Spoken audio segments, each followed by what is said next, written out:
Very good morning, good afternoon, and also good evening to everyone, wherever you are. And also welcome. My name is Alfredo Perdiguero. I am the Director for Regional Cooperation of the Southeast Asia Department.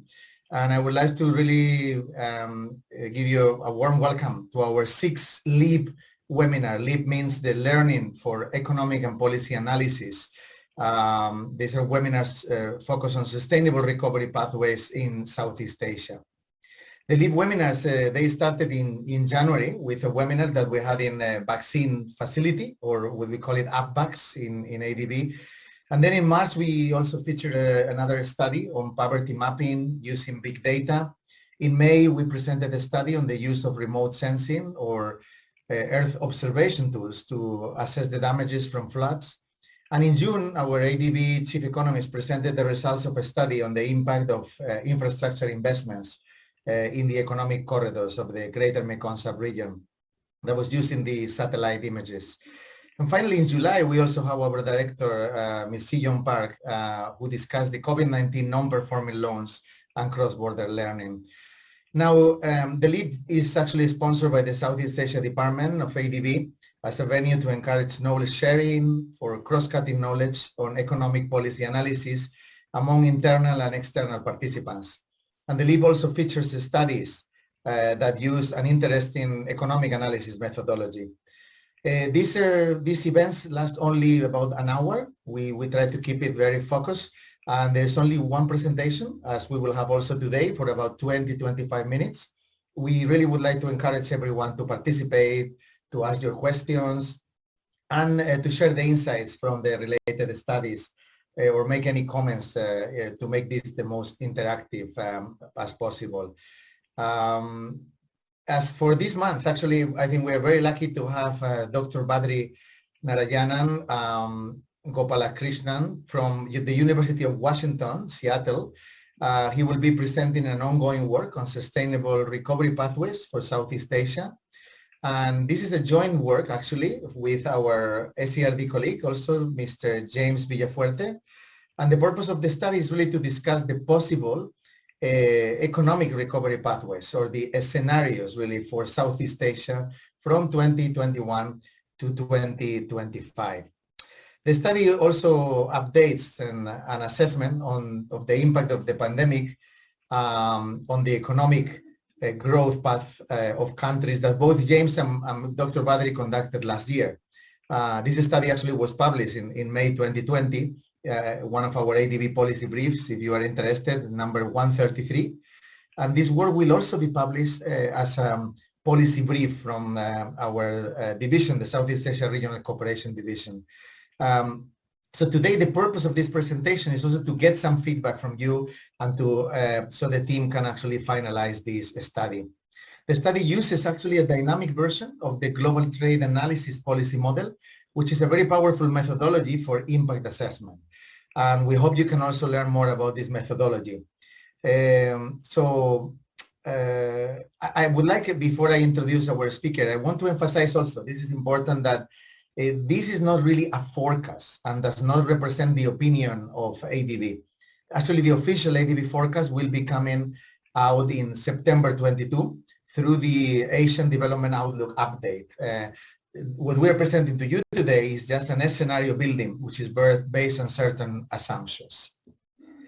Let me introduce our speaker again. Dr. Badri is the co-founder and partner of Infinite Sum Modeling, or LLC. He's also a senior researcher in the School of Environmental and Forestry Sciences of the University of Washington, Seattle, and is a non-resident senior fellow, ESIPE. He has consulted widely with the World Bank Group, the United Nations, FAO, the ILO, ISCRIER, and the Commonwealth Secretariat and McKinsey. Now, before you speak, Dr. Badri, if I may ask my colleague Hannah to play a video on the Asian Development Outlook, which is showing or referring more formally to the outlook for Southeast Asia. Please, Hannah.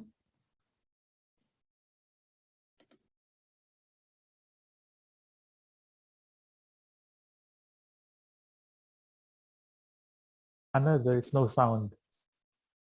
Can you share the sound as well?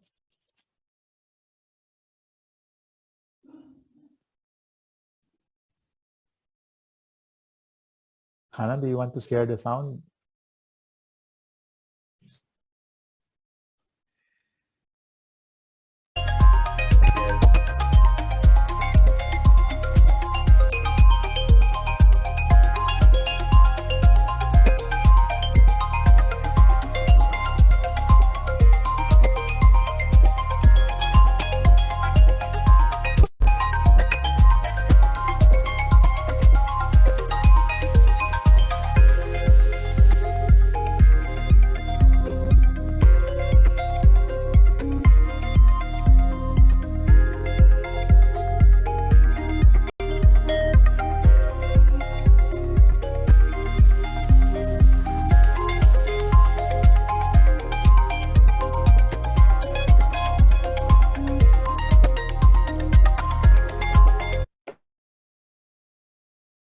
Thank you very much, Hannah. And as you all imagine, these days it's very difficult really to be an economist and to forecast. So that's why I think the scenarios are something really important. And we also would like to get your opinion. We are going to have a poll, actually, with 2 questions in the poll, and we will put this on the sidebar, on the chat box. I encourage you to go and answer these 2 questions only, and we will actually provide and display the results at the end of the seminar. So with this, let me again give the floor to Dr. Badri. He will present for 20-25 minutes, and then we will open the floor. By the way, you can either later raise your hand, you can do it in advance, even before Dr. Badri finish, or you can write your questions in the Q&A. Any of the 2, and if you prefer to speak, when you raise your hand, we will open the microphone for you. So Dr. Badri, the floor is yours, please. Thank you very much, Dr. Alfredo, for the nice introduction and for moderating the session. So I'll be sharing my screen now. And I will. So again, I thank you. I thank ADB team and Mr. James Villafiorte and everyone here for giving me this opportunity. As Dr. Alfredo mentioned, this is a joint work that I've been pursuing with Mr. James Villafiorte, and we have been doing a series of studies on COVID and its aftermath in the membership of ADB. And also rest of the world. So we first did a study on impact of COVID last year, and then we followed up with a few more studies on remittances and immigration. And this study focuses more on the way forward. How are the recovery pathways looking like? Just to re-emphasize what Dr. Alfredo mentioned, in the study, we are not trying to forecast anything. We are just trying to take some of the recent forecasts available from both ADO and IMF to come up with different scenarios that can happen in the next 5 years. So before going into the actual details of what we are doing, I wanted to take this opportunity to give a high-level explanation of the model that we are using. So using the Global Trade Analysis Project dynamic model, GTAP dynamic model, which is in short called GDYNE. And this is a typical CGE model, computable general equilibrium model, which is on a global scale. It's a multi-regional, multi-sectoral model, and it has also dynamics in it. In the static model, it's comparative static. You compare a world with a particular policy change with the world that is status quo. Whereas here we have a world that has a baseline for the next few years with some growth, and compare that with alternative futures. So in order to do that, we have to have a clear-cut economic structure, and this is what the slide you see here. It shows the overall framework. So we have an entity called regional household in the model, which is not anything that can be compared with a practical decision-making entity in the world, in the real world, but it is a collection of all the decision makers. So you have the private households, you have the government, and you have savings. So these are all part of it. So what happens is this regional household collects all the income in the economy. It takes all the factor payments. So the factors are basically land, labor, capital, natural resources. So whatever is earned by those factors, like wages by labor, the capital earnings and rents on natural resources and land, all these things are paid to the regional household. And I also haven't shown here taxes. All the taxes are also paid to them. And then there are all this total income that you get from factor payments and taxes. They are distributed between private expenditure. So this is the private consumption expenditure by households and the government expenditure. And the residual is taken as savings. And the savings from each country is accumulated in an entity called global bank or global trust in the dynamic model. And then that distributes the savings to different countries in terms of investment. So savings are converted to investments. At a global level, savings and investment are equal. And then what is different in the dynamic model compared to the static model is that the investment is used for production by the firms. So investment adds to the capital stock in the economy, and that is used for production by the firms. So all the expenditure incurred by the private households and the government households, they are in the product markets. And by the product markets, we mean goods and services. So basically everything one can purchase. So those can be either domestic or imported. You can either purchase in the domestic market or imports. And here is where there is an assumption called Armington assumption. So the domestic and imports can substitute each other. You have imperfect substitution. You don't have perfect substitution, but imperfect. So basically the, for example, cars coming from Germany are different from cars coming from China. So you, even if the cars coming from China, become like 10% cheaper, you would still buy the German cars and Chinese cars because they're not perfectly substitutable. So that is the Armington assumption playing here. And the same assumption also plays for the government. Public procurement also has the same thing. And then the firms also purchase among themselves. For example, auto industry purchases from the steel industry. And the steel can be either domestic or it can be imported. So it can be imported from the rest of the world. And again, the revenue from exported goods to the rest of the world is also collected by goes into the firms. So this is a simplified representation. So we have what you have shown is, we have shown it like for one country interacting with the rest of the world, but actually each country interacts with each other country in this way. So instead of the rest of the world, you'll see one country at a time, and then you have all these interactions. So it's quite a complicated structure, but I'm showing it in a very simplified way. The next question you may ask is, what about the data? So the data sets used are basically the input-output tables from different countries, and obviously there are they can be very different. So we have to do a lot of harmonization in terms of sectoral definitions, in terms of variables, and so on. So we do this harmonization, and then we have to fit them to international data sets. So each country's IO table may be in local currency, maybe for a different base year, maybe for an older year. So all those things have to be updated to the latest available international data sets. And that is also part of harmonization, so that the definitions, the macro level definitions are the same across the world. And then they are basically, we have a procedure called fit that fits the IO tables to the international data sets. And then you assemble the IO tables and the international data sets to get the GTAP database. So this is how the Center for Global Trade Analysis in Purdue University, they do the assembly of the GTAP database. You have a lot of different international data sets. For example, from the IMF, we take the taxes, data on taxes, income and factor taxes. From FAO, we take the agricultural production, consumption, trade, those kind of data sets.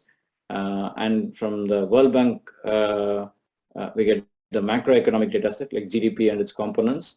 And from the UN Comtrade, where as many of you who work on trade know, there is a lot of inconsistencies between what countries report and what their partners report. So some reconciliation is done in terms of which country is more reliable for a particular 6-digit category, and the trade data set is reconciled starting from UN Comtrade, bilateral trade, and then we have bilateral protection data set from ITC MacMap, that is basically the tariff data, and tariffs are ad valorem tariff, specific tariff, and tariff rate quotas. They're all taken into account. Then we have energy data set from IEA. It's basically the production, energy balances, taxes, subsidies, all these things. And I also forgot to mention a few more things here, like we also have OECD data set for the subsidies, domestic support in agriculture, and few more things. I'm just giving you a broad overview. Coming to the little more details of the model structure, so we have this thing called constant elasticity of substitution production function. So we have multi-level nest. At the high level, we say that the value added, basically the land, labor, and capital, aggregated as a single composite input, and the intermediates also aggregated as a single composite input, aggregated over domestic and imports, and also individual inputs.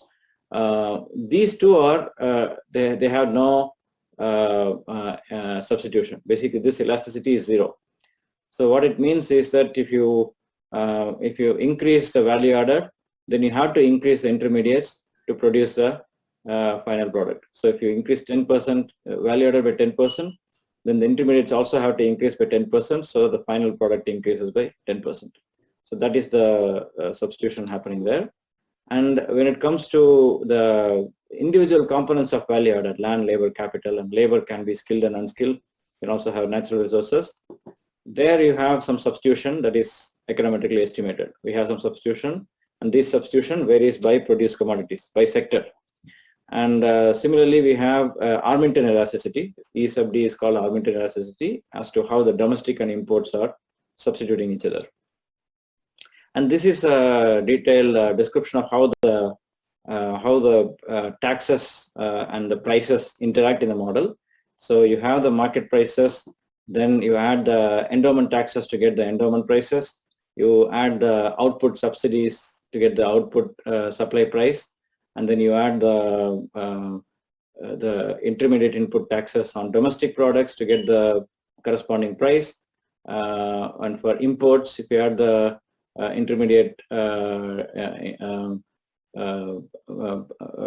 input taxes for the imports to the import price, you get the import price for intermediate inputs. And for private consumption, you have the private consumption taxes. So P stands for private, F stands for firms. And then you have G, the government taxes. Government also can, in theory, pay taxes, but in practice, mostly it is 0. So the government taxes also can exist, and that can add to the market price. So basically, from the market price, you get the producer prices, consumer prices, and government prices. Then you basically have the export subsidies, and then you get the freight on board export price after you add that part. Then you add the price of transportation, you cross the border, and then go to carriage insurance and freight in the importing country. And there you clear the customs. Here is where you're clearing the customs, adding the import tariff. Then you get the import prices. And those import prices are then aggregated. So this is by source of the imports, and then you aggregate to get the aggregate imports. And then you add the corresponding taxes to get the corresponding prices. So these are sales taxes, and these are border taxes, import tariffs. So imports may be taxed twice, once at the border, another time in the domestic market. So this is to give you a high-level overview on this. The next thing is as I mentioned earlier, the global savings, how the savings are collected from different regions and converted into investment using the corresponding rates of return. And this is how the rates of return is calibrated in the model. So you have the rental coming from the capital use, and then you have the price of capital goods, and then you subtract the depreciation. That gives you the current rate of return. And Then you have the expected rate of return, and this is basically a little complicated, but broadly what we say is I'm first showing what happens in the static model.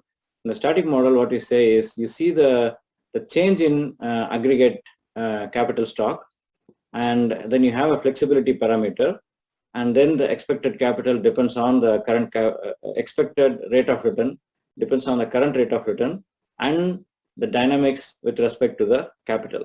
So what it says is that there is this diminishing marginal product. So if the capital, the new capital, the capital that is updated after the investment happens, if that is higher than the initial capital, that means you have, compared to the previous state, you have too much capital, so your expected rate of return is lower. So because you have too much, when you have too much of a particular commodity, then its value falls. So it's kind of a similar kind of logic, the diminishing marginal product thing, and that's how we do it, and we have this flexibility parameter, which is basically calibrated from data to capture this aspect. And then we have the final demand. You have the overall utility of the household divided into private consumption and government consumption, and the residual being the savings. You have individual commodities for private consumption, and that is basically coming from demand function. We have an CD constant difference elasticity demand function, and that basically is a flexible demand system, and that has income elasticity, own price elasticity, and cross price elasticity. So you have all those things happening at this point. And then once you determine the aggregate consumption, this is basically aggregate consumption for each commodity, then you decide whether it is domestic or foreign. How much is it going to be domestically sourced, how much is going to be imported. The same thing happens for the government. The only difference is for the government, you only have a Cobb-Douglas consumption function. We do not have a detailed behavioral function there because the government doesn't behave like a household. Basically, we assume that the share of commodities purchased by the government, those shares remain the same before and after the simulation. So the government consumption function is more simple, but still the Armington assumption is the same for government and private households.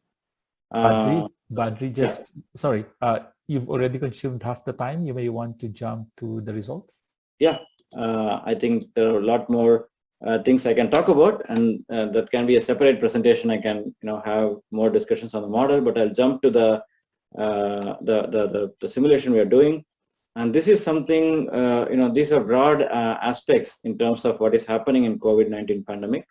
And, a lot of actions are happening, lockdowns, restrictions, and that is affecting the consumer demand and so on. So you basically, thematically, we can think of this in these broad aspects. You have the trade impact coming from broad border crossing in terms of tourism, in terms of trade costs. Then you have the supply side disruptions. You have the production and labor and transport restrictions. You also have demand side weakness coming from lower consumption growth and investment growth. Then you have the policy response. You have stimulus, you have health spending and liquidity injections. So now we model all these things based on the model structure that I explained before. I can give you one example. What we do is we focus on we look at the actual consumption growth and investment growth happening in the past few quarters. And then based on that, we assume what could happen in the future. And that is how we come up with the different scenarios. And while doing this, we also account for the productivity losses on the supply side. So in the model, the demand is endogenous. So we make it exogenous by making the supply side productivity endogenous. So that way the productivity shock takes into account these aspects, and then you have the other aspects. So now let me jump into the exact thing that we are doing now. So in the baseline, so we first started to develop the baseline, and for the baseline, we typically use the forecasts done by other organizations. So we took the latest ADB outlook for GDP for 2021 and 2022 for all the countries in the world. Basically, whichever countries we could get the data from ADB outlook, we took them, and for others, we use the IMF World Economic Outlook from 2023 to 25 for all countries, and 21-22 for certain smaller countries for which data was not available in ADB. And we also use the population and employment growth also from the IMF, and the other variables are derived from the model. So we just take from the model. From the broad findings, I'm going to just summarize the broad findings, and then I will show some graphs and figures for all the three scenarios. I'll tell you what are the other two scenarios. But before that, the baseline, so we say that in 2021, we have a similar kind of stimulus that was done in 2020. And this is the numbers we got for this was from the ADB, one of the studies by ADB by Meg Gibbon. And that was basically, reducing the original negative impact that we would forecast for 2021. So because of the stimulus, the 2021 outlook is pretty positive. So we see the world may grow at 5.8% in 2021 and 4.2% in 2022. But the Southeast Asia region would grow a little slower, 4.3% to 4.4% both years. And for 2025, it becomes slower because 2021 is a rebound year and a kind of pent-up demand, whereas 2023 onwards, it's going to be business as usual. So it will go back to the original equilibrium, so it's slower. Then we also see that the skilled labor may grow slightly slower than the unskilled labor overall. And in terms of pessimistic scenario, I'll first lay out the assumptions. The first assumption is that like two broad assumptions. One assumption broadly is that the pandemic continues to happen across the world, and the duration to recover is continuing to extend indefinitely, and the lockdowns are imposed from time to time to contain the spread. So this means that in the next 3-4 years we are going to have pandemic in some way or the other. So what we did was we developed a severity index. I'm not able to go into the details of it because we don't have enough time, but broadly it's a very simple measure. I took two things. We took two things. One thing is we took the change of cases from 2020 December to the latest today, the number of total number of cases in COVID, and see whether they have grown or reduced over time in this last couple of last 1 year. Secondly, we also looked at the population that is vaccinated. So we basically want to see how severe is the COVID issue itself, the cases themselves, and secondly, how much have the governments progressed in terms of vaccination, because as of now we do know that despite some exceptions, vaccination definitely is a winner. So it is going to lead to first of all lower cases. Secondly, even if the cases may increase in some contexts, they won't be as severe as before. Not many hospitalizations, the morbidity goes down. So all these things happen because of vaccination. So we do take vaccination as a positive measure. So we take a ratio of these two, and we do some modifications of that, and that gives us an index for each country. And using the index, we'll say we'll see how the deviation is going to be from baseline in terms of consumption and in terms of investment, and that would drive all the other variables. So we see how much consumption investment will be lower because of this severity index. And obviously countries that are doing well in terms of severity index, they won't be faring badly even in the pessimistic scenario. The countries that are doing worse in the severity index, they are going to fare worse in pessimistic scenario. So that is a broad thing. And from the results, what we see I'm just showing very high level results before going into the details. In 2022, we see the GDP of the entire world declining by 0.4%, But if you go fast forward to 2025, these accumulate to a much higher loss, like 2%. That's pretty huge. And the Asian region alone would also shrink by almost the same percent, 2% in the pessimistic scenario. Central Asia is more affected, 4%, whereas Southeast Asia is also more affected at 3%. And the explanation for this is that particularly for Central Asia, Southeast Asia, in the first wave, the Southeast Asian region wasn't affected so much, but the second wave it is affected much more.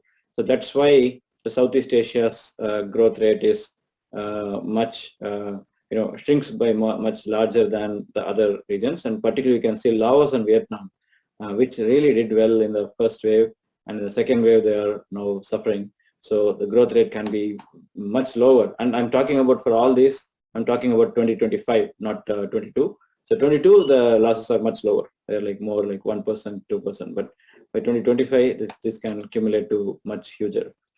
Now, the optimistic scenario is a third scenario we have. And in this scenario, we have two broad assumptions. One is there are sufficient extent of policy interventions and instruments.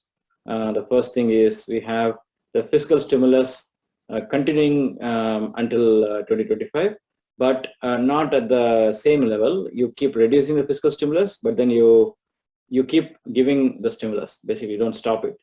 That is one thing. So we have different assumptions for different countries here.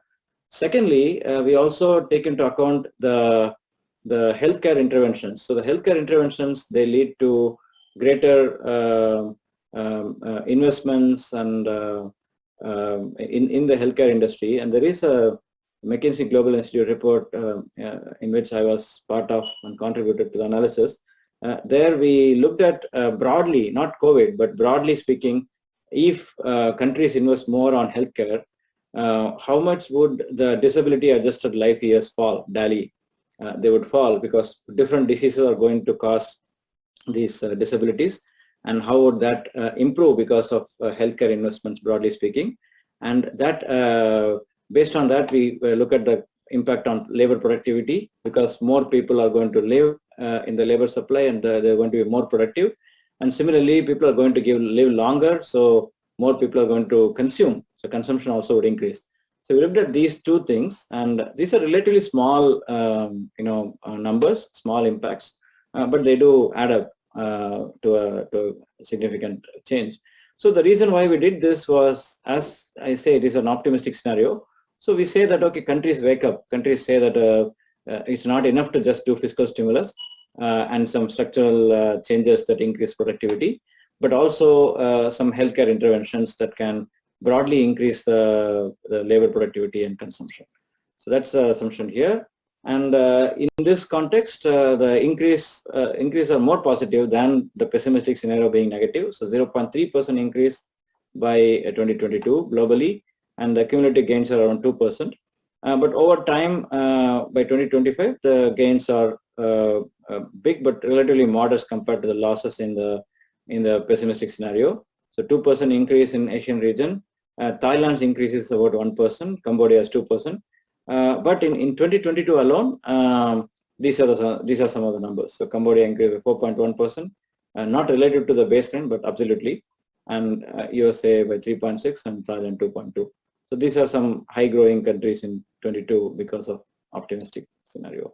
So now we will compare the scenarios side by side, and I'll be done in a few minutes explaining this. So I want to focus on 2021-22 because that is where annual changes are interesting to see there, because those are it's probably in the radar of most of you. You'll be interested in seeing how much are we going to fare in the near future. So globally speaking, in 2021, 5.5% is the pessimistic scenario, and in the baseline it is 0.3% higher. In the optimistic scenario, it's little higher, 0.1% higher. Whereas in 2022, pessimistic is far more pessimistic, basically 4.1% compared to 4.5% in 2022. And the optimistic is also far more optimistic at 6% in 2022. Likewise, you can see for Asia, you can see similar differences. Optimistic is far more optimistic, and pessimistic is slightly pessimistic. So pessimistic and baseline are pretty close at an aggregate level. But if you go to specific cases, if you look at Southeast Asia, for example, pessimistic is far lower, like 4% in 2022 compared to 4.4% in 2022 in baseline. And also even 2021 is far lower, 3.6% for Southeast Asia, as opposed to 4.3% in baseline. Whereas optimistic, in 2021, if you see, optimistic doesn't change so much, because 2021, we don't actually shop optimistic that much. We have a small additional impact coming from the healthcare, but the healthcare investments take time to show up. So we only see very small impact in 2021. Whereas in 2022, you see stronger impact, partly because of partly because of the stimulus and partly because of the healthcare impact. So you see pretty large impact across the board for the Southeast Asian economies, and this rest of South Asia is basically Timor-Leste and some other countries there. And you can see that even the baseline is pretty negative for them in 2021. But they can be much more negative in pessimistic and less negative in optimistic. So there are all the countries. So we can see that for all the countries, the pessimistic scenario is negative and optimistic is positive as expected. And so that is one broad finding here. And I want to go deeper into the in 2025, what happens to GDP. If you see, these are percentage change in GDP, and I'm just looking at the Southeast Asian countries for now, because that is the focus, although I also talk about others. So you can see this pretty much uniformly, seeing that the pessimistic is lower than baseline, which is lower than optimistic, which is like kind of what you would expect. But the degree of increase, you can see, for example, Brunei is like between pessimistic and optimistic, it's like almost like 5% difference.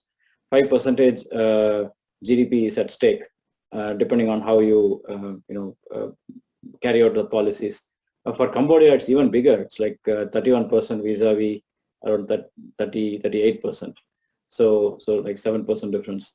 And for Indonesia, it is like close to 25% in pessimistic and close to 30% in optimistic, so 5% spread. Laos 20 to 28, Malaysia 27 to 32, and so on. So we can see, like in Vietnam, another important country is like 28, 29 to 38, 39. So it's pretty huge gains are possible because of, I'm comparing not baseline with optimistic, but the entire spread from pessimistic to optimistic. So basically the point we're getting here is that there is going to be pretty huge impact coming from this.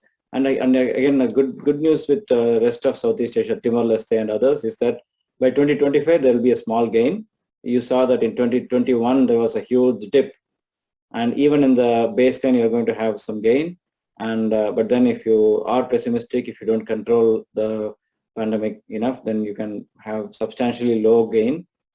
With optimistic, you can have like positive. So that's another consoling news by 2025. I'm also looking at the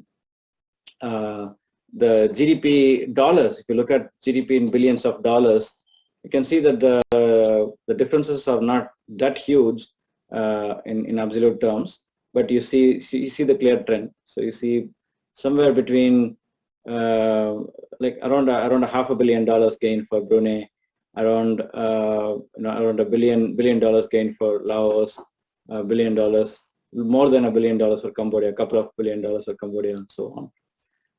For Vietnam, again, it is these are in hundreds of billions, so you have greater spread here. And for Indonesia, again, you see somewhere between 1250 to 1300, so 50, more than 50 to $100 billion. So you see pretty huge gain in terms of dollars. Then I can also show you the percentage change in other countries, and in the interest of time, I'll skim through very quickly. So you see the same pattern. China is interesting because PRC, you see the pessimistic is not that pessimistic. So they're pretty close. Pessimistic and baseline are pretty close, whereas the optimistic, even for China, is huge. Healthcare investments can have a big impact. For Central Asian countries, again, there are interesting similar results. For the non-Asian countries, the developed economies, EU, and so on, again, we see similar things. The pessimistic, but one broad thing is the pessimistic is not that pessimistic, except for the Pacific. The Pacific regions, you see pessimistic. There's almost symmetric effect between pessimistic and optimistic. But for most of the other countries, pessimistic and baseline are pretty close to each other. So now I was talking only about GDP. I can move on to unskilled and skilled labor. So I can finish in a couple of minutes. Do I have enough time? Yes, Badri, I think finish the labor and then we can then open the floor for discussion. I think we don't need to go through the other results. Thank you. Sure. Yeah. Basically, I was planning to discuss only GDP and labor. So for labor, for unskilled labor, you can see the trends for 2021-22 are similar to what we saw for GDP. You see that much larger growth in 2021 compared to 2022 for the world, for Asia, for any sub-region, Southeast Asia, wherever you see, that is the case. But Southeast Asia, there is a small difference because some countries are growing, as I mentioned earlier, some countries are getting more affected in 2021. So the 2021 growth is slower than the 2022 growth, even in the baseline. But for the other countries, you see even South Asia, except India, you see the same thing, 2.6%, 1.8%, and so on. So now if you go through the these results, again, you see a similar pattern. Spread is 10 to 16% for Brunei, and so on. Like mostly 7 to 8% spread between the pessimistic and optimistic. Vietnam is a little larger. You see 9% to around 16, 17%, so around 8% spread. So you see this kind of 7 to 8% difference between the pessimistic and optimistic scenario. And similar thing is maintained throughout. The one thing I wanted to show is that in the baseline, if you see if I go back to unskilled labor, the growth in 2022 was 2.7%, whereas here it is 2.4%. So skilled labor grows a little slower compared to unskilled labor at a world level, and also for specific countries.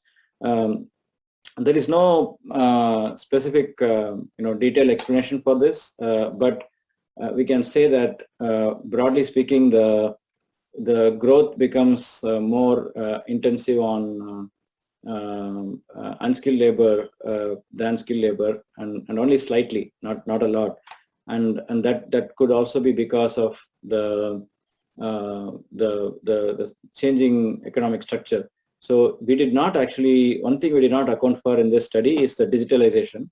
So, and that was a separate study we did before. And of course, in the digitalization, the economy becomes more skilled labor focused. But here, if you do not get into digitalization, if the status quo continues, then we become slightly more unskilled labor intensive. Not a huge difference, but slightly. So you see pretty similar results here as well. I won't get into the details. But broadly, I want to conclude at this point that forgetting about the numbers for the moment, I've talked about. I threw a lot of numbers here. The spread is typically like 7-8% in 2025 for many countries between pessimistic and optimistic. So basically, whatever the number is, there is a lot at stake. If we have sufficiently positive policy interventions, instruments, fiscal stimulus, economic reforms, productivity improvements, healthcare investments, if all these things happen, then the COVID situation can become like an opportunity for countries to take some bold reforms, bold steps, bold investments to grow much more positive compared to the even the baseline. But if we do not take into account, if we do not even provide the stimulus, the minimum thing we need is stimulus. And of course, the more optimistic things are like healthcare investments and other investments, increased productivity, reforms, and so on. So the bare minimum that is needed is the stimulus, which is captured in the baseline. So even if you are not able to provide that bare minimum stimulus in 2021, you can result in much greater negativity, because even the baseline, what we show, if you compare with the baseline that anyone would have thought of in 2019, even that baseline we have now is much more conservative, because the pessimism is already there to some extent in the baseline. So it's already conservative. So our pessimistic scenario, although it appears very close to the baseline, but it is actually far more negative than what anyone would have thought of a couple of years ago. So we don't want to get into that situation. So what we actually say broadly is that and Southeast Asia is much more affected compared to the rest of the world and Asia, and that's what we saw. We gave some examples of specific countries, and they also have, on the positive side, they also have a lot more to gain compared to other countries. So I feel like that is a takeaway from our analysis so far. And as Dr. Alfredo and he mentioned earlier, this is a work in progress, and we are planning to improve the analysis. We already did a few more scenarios between baseline and pessimistic, half pessimistic, half optimistic kind of scenarios. We may even go a little more aggressive on both ends. So we have to think of more scenarios, and we have to also take into account some more policy developments to improve our analysis. And I have many more charts and slides, but I'm concluding here, and I'll take some questions, and during the questions I can share some more insights and information from the studies. Thank you so much. Looking forward to questions. Thank you very much, Dr. Badri. I don't know if you can see me in the camera, maybe not. But I would like to, as you mentioned, this is a work in progress, so we would like to get some feedback and ideas from the participants. We have more than 120 participants here from both inside ADB, outside ADB. So it will be very good to get your feedback, your questions, to see how can we improve the model itself, and how can we do even better. These days, I think doing forecasts and doing modeling is as much an art as is a science. So in this regard, I don't see any questions. So again, if you have a question, you can just raise your hand, and then we will allow you to talk. You can then pose your question, or you can pose your question here in the Q&A on the sidebar. And we have a few minutes for having this Q&A.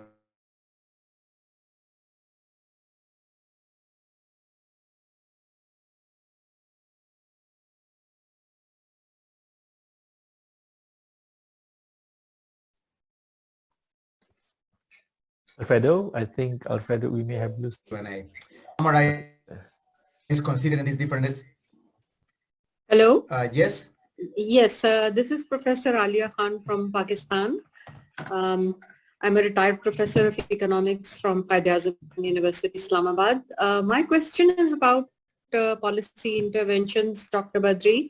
I followed the model, but I'm not very clear about whether you're talking about some overall general policy interventions or country-specific policy interventions, because each of the countries have their own macroeconomic frameworks. So if you could elaborate on that a little bit, thank you. So shall I take this question now, or do we do it together, Dr. Alfredo? I think you can go ahead with this question. Okay, yeah, thank you, Dr. Khan. Thanks for your question. Yes, because I wanted to focus on the modeling, I did not elaborate on the policy interventions that we model. So there are a couple of things we took into account. The first thing is the fiscal stimulus. The fiscal stimulus is country specific. We have for each country, we have a particular number for fiscal stimulus, and that is from the ADB database. We use that, and that is one thing. And the second thing that is country specific is also the healthcare related stuff that I talked about, the MGI study, the McKinsey Global Institute study. There in that study, we had also included country-specific, changes to healthcare investments and their impact on the diseases and labor productivity and so on. So these are all country-specific. And the next aspect is the other, reforms and productivity changes. That also we looked at some of the indicators. We looked at some of the indices that are country-specific, and see how much the countries can. What is the extent to which they can improve some of these indices, like doing business indicators and so on. And there we did not do a very very ambitious thing there, but we looked at broadly. We looked at some of these indicators and see what is a realistic increase that can be achieved in terms of productivity. And the underlying explanation, like you rightly pointed out, each country is different. Each country's policy system is different. So the underlying explanations in terms of detailed policies, what happens to productivity in a given sector. So that level we did not go. We looked at the macro level changes, and then let the sectoral changes respond to the macro shocks that we introduced to the model. So I hope I answered your question broadly. But yes, all the analysis we did are country specific. But not very sector specific, except the healthcare. Of course, healthcare investments are in the healthcare sector, but all the other things are more at a macro level for each country. Yes, thank you, Dr. Badri. That was very informative. Thank you for the question, Dr. Thank you very much. I think we have some questions in the sidebar. I think Dr. Jose Nunez. If I'm correct, could you like to pose the question? Yeah, I can actually. Yeah, please. Jose Nunez? Or maybe I can go to the next question in the meantime. Yes, I think there's a question from Hiotio Lim. I think we'd like to ask on the impact of developing advanced energy resources within the Southeast Asia region. Is that right? Yeah, thanks, Mr. Lim, for the question. I think this is definitely a very interesting question, and I'm exploring this in a different project. But in this project, we are focusing on the macro things, not sectoral aspects like energy. The only sectoral thing we have looked at is healthcare, because that is related to COVID. But in terms of energy resources, I can say outside this framework, outside what we model, we can say that definitely these can have additional positive impact. And the question is also about the investments. In general, when you talk about advanced energy resources, renewables, the question boils down to the investments. Where do the investments come from? Is it public investment? If it is public investment, how is it going to crowd out the other kind of public priorities? And similarly, in terms of the productivity impact coming from these advanced energy resources, how would it increase the overall productivity? And also there is also this question of standard assets when you're transitioning to advanced energy resources. But I won't get in deeper into this because it's a separate topic and we can keep talking long about it. But I'm happy to talk to you on a one-on-one basis if you want more thoughts on this energy resources. I'll be very happy to hear your feedback as well. Thank you. Thank you, Dr. Badri. We have another one from Pusit Prakonsai, and it's regarding actually the policy recommendations, and it's asking if you can identify the specific policy interventions and instruments that made to achieve actually this persistent stimulus. I think I had a similar question myself in terms, especially on the most positive scenario. what type of policy recommendations really are in the model? Is the model assuming? Maybe Badri, I could also help you answer the fiscal stimulus question. So on this fiscal stimulus question, Alfredo, we look at several specific instruments such as we have credit creation, we have liquidity support, we have equity support to business, we also have income support, and then expenditure on health and education. So depending on the different countries, the total fiscal stimulus are actually distributed across these different intervention mechanisms. So that's what we can say we've included in the analysis. What I can say is that in terms of this policy intervention, it's really the equity support to business and direct support to households and expenditure on health and education, which have very large productivity impact. And then maybe Badri, you could discuss on the health intervention side. Yeah, thank you, James. That was great. Yes, and I think one aspect is on healthcare. I can briefly explain. So we do two things. One thing is we boost the healthcare sector. We say that the healthcare investments increase by a certain amount, and then the second thing is we increase the labor productivity, increase the consumption to the tune that we got from our analysis that I mentioned on DALI, disability adjusted life years. So more people are alive, more people are productive, So you increase labor productivity and increase consumption based on the calculations you have on diseases being reduced by investments. So that is one aspect. So basically that is on healthcare, and James, you mentioned about other aspects. So I think that those are broad answers here. But I think one thing that is coming out of these questions and the discussion is that in our next revision, when you're making more progress, we can have some detailed explanations on these specific policy instruments and how can they make a difference. And that would be more, that would help the countries to have greater focus on specific policy instruments, rather than saying broadly saying that increase your spending and so on. Okay. But thank you very much. Also, there's also other questions. There are some questions specifically on I think sectoral questions about something like on the sectoral aspect. I think one thing that we did not mention is that on the supply side, we've basically classified the sectors into three types. Sectors that are really reliant on physical contact. And what we did there is that the negative productivity shock for that sector is actually quite large. These are actually the tourism sector, the transport sector, hotel accommodation and restaurant. And then you have the intermediate sector, which are partly online, but at the same time also contact intensive. And then we have a more moderate negative productivity shock. And then of course we have the more advanced sectors, particularly in services like the financial services, government administration, where we assume that they can actually work online, where the negative productivity shock is actually quite small. Now, when we did the stimulus, the distribution of the stimulus does not actually distinguish between the sectors. So basically, we allocate the stimulus to all the sectors in the economy. Whereas I'm sure from the point of view of the specific government, they are probably targeting this in a more customized manner. But because we are using a model, we cannot actually do those sectoral targeting. So I think that's one limitation, and probably we can discuss Badri in terms of how we handle the sectoral aspect of policy intervention. Yeah.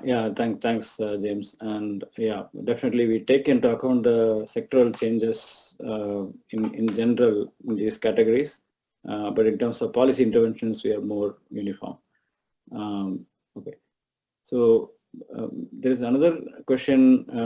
I think this is kind of related by an anonymous attendee.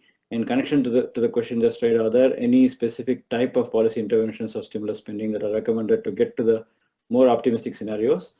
We just discussed this point, and or is the model silent to this? Yes, the model needs these inputs, and we have provided these inputs, and yes, they're all taken into account. On what is the best use of resources other than healthcare system spending, if not explicitly included in the macro model presented? Yes, we have we have these different types of stimulus, as James just mentioned, wage subsidy, business capital subsidy, and so on. So they're all there, but yes, individual sectors we only focus on healthcare, but broadly we have other sectors. Then another question from the same anonymous attendee is, in terms of stimulus, many developing countries can no longer afford to sustain the cash flow amid vaccine breakthrough, new COVID wave, etc. Where necessary, what specific areas should the government focus on? Sector, job specific to ensure. So I think that is a very important and interesting question. We did not, of course, it's a CGE model, it's a computer generated model, so there are scarce resources. So if you're increasing spending in something, you have to reduce spending in others. But beyond that, we don't explicitly take this into account. We don't explicitly say that, if you focus on this area, you'll get greater benefits. So there are competing areas to invest, and if you invest more in this, you'll have more benefit. If you invest more in this, you'll benefit less, and so on.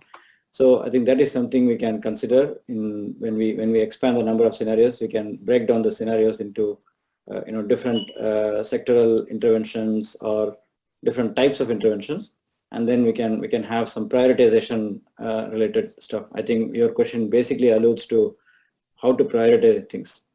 And we can do that, and James, we can discuss about that and see how to tackle that. The next question is from Pusit Prakonsai. To improve people's productivity and reduce unemployment, do you have any specific recommendations? Basically, our focus is about increasing overall economic growth, and when you have more economic growth, you are going to have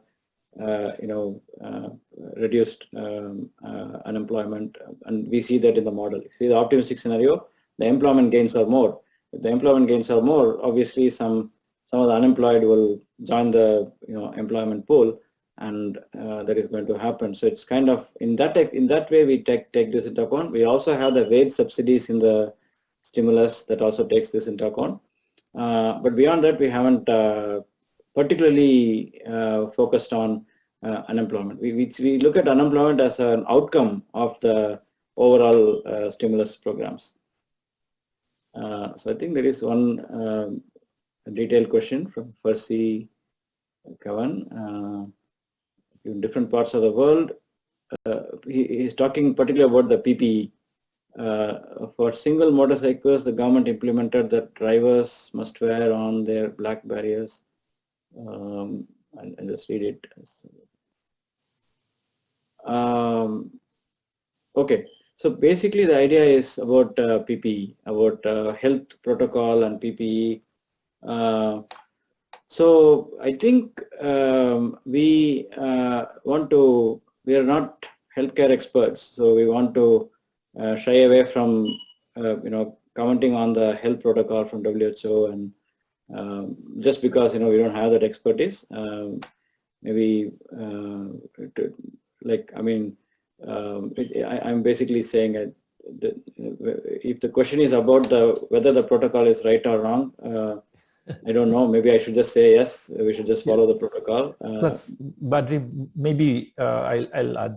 In the model, actually, unfortunately, we did not incorporate the role of non-pharmaceutical intervention in the severity, in the calculation of the severity. So the severity only takes vaccination as a policy. So unfortunately, we don't have data on non-pharmaceutical intervention by country. Otherwise, we could have adjusted severity by the adaptation of countries in terms of the non-pharmaceutical intervention sites, such as PPE, masks, or barriers. So actually in the model, we did not touch on this. Yeah, that's a great point, James. Badri, one point that I will also raise, you've mentioned that it seems there's a weird result that employment growth of the unskilled is actually much faster than the skilled. And people may wonder, but the skilled workers can actually work from home. How come the unemployed or the unskilled are the ones that are growing faster? I think it's possible that the unskilled took a larger hit in 2020 because the simulation actually started from 2020. That's why we're observing a larger growth of unskilled labor in 2021 because the dip in unskilled labor in 2020 is actually quite large. I think that's the reason why the growth of the unskilled is much faster than the skilled. Yeah, I agree, James. That is something I forgot to mention in the due course. We update the data to 2020. So the 2020, the huge economic impact, all the economic toll that we have seen across the world is already captured in the model in terms of the sectors, in terms of the employment and so on. So what we see here is a recovery from that. So that's why since unskilled is starting from a lower base, the growth is higher. That is one explanation. But this particular question from an anonymous attendee about Laos in particular, I think what we see in Laos is not unusual in our model, in our overall growth forecasts. For most countries, you see 2021 is very low. Very high. The growth is very high, and 2022 is low. 2021 is like a rebound. So you're basically rebounding this pent-up demand that is increasing the overall growth. So 2021, even the GDP growth, if you see, that is also pretty high for all countries, including Laos. And for the same reason, GDP also increases much more in 2021 compared to 2022. So that is one explanation. But still, we will look into this more closely. We'll see if there are other explanations. I think the last okay, one more question is coming, but in the stimulus package, let's take these last two questions. Yeah, last two questions. Yeah. So in the stimulus package, liquidity, equity to support. How soon do you think the unemployed sector can recover? Yeah, liquidity, actually QE we haven't done. We haven't got into the monetary stimulus. That's not something we do. But yeah, other aspects of equity support, capital subsidy to business, those things we take into account. The unemployment, as we observe in the model,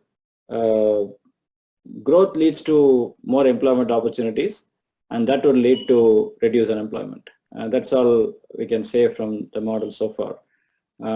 But specifically about the, one thing we should remember is we are starting from a low base. We have a lot of, in 2020 itself, we have so much unemployment created.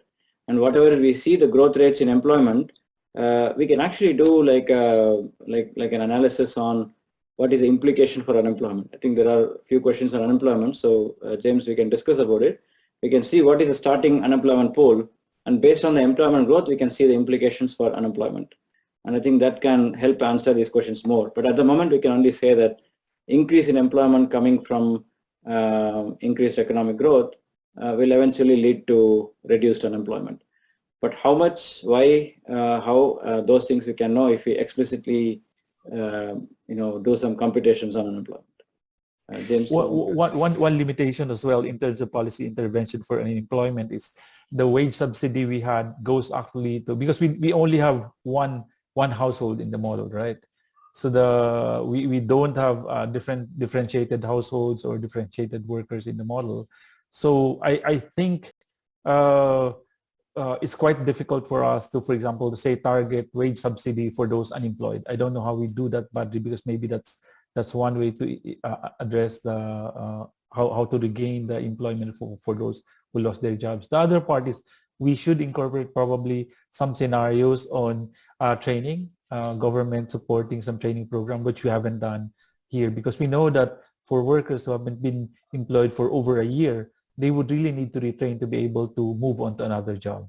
And I think that's not part of the analysis that we presented today. And certainly there are many scenarios that we will try to examine, which we can put easily into the study. Great, thanks James. I think there is one last question about fiscal stimulus. Is there room for interest? Yeah, on infrastructure. Yes, on infrastructure, like some of the analysis we did on capital subsidy, some of the stimulus, that actually includes infrastructure investment. Even the healthcare shock is also infrastructure investment. So it is there. Yeah, we also have infrastructure investment taken into account. And again, I think this probably could be the way to break up our analysis into different types of stimulus. Dulce, do you want to answer also this question on stimulus?